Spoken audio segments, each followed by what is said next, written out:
أتراني أفقت من حلم ما زال يراودني ليل نهار، أم أن أحلامي كلها أوهام وترهات؟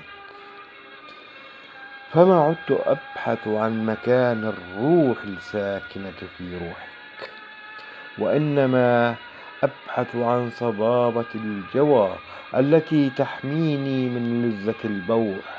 وما الحلم إلا لحظات تراودني في نبضات الليل، أنتشي بها أسترسل في عشق محموم بأنغام صوتك الرخيم، ألوذ في ظل الأمنيات الحبلى بترانيم الوجد،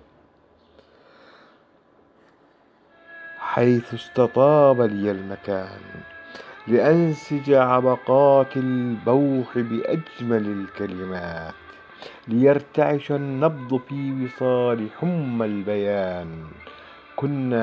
كنا متيقنين أن القيود التي كانت تكبلنا قد انكسرت، وأن حلمنا باق للأبد، وأن همهمات الوجد تأخذنا من نشوة إلى نشوة.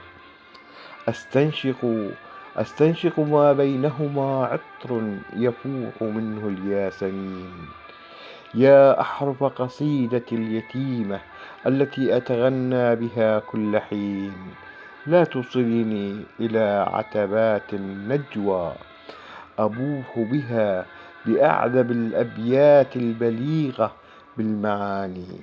أحبك جدا وجدا يا امرأة كتبتها قصيدة مدادها دم الوريد. صباحك دائما معبق برائحة الهال الفواح من فنجان قهوتنا. حبيبتي يوسف الصبحات، ورد وقهوة، 7/4/2016.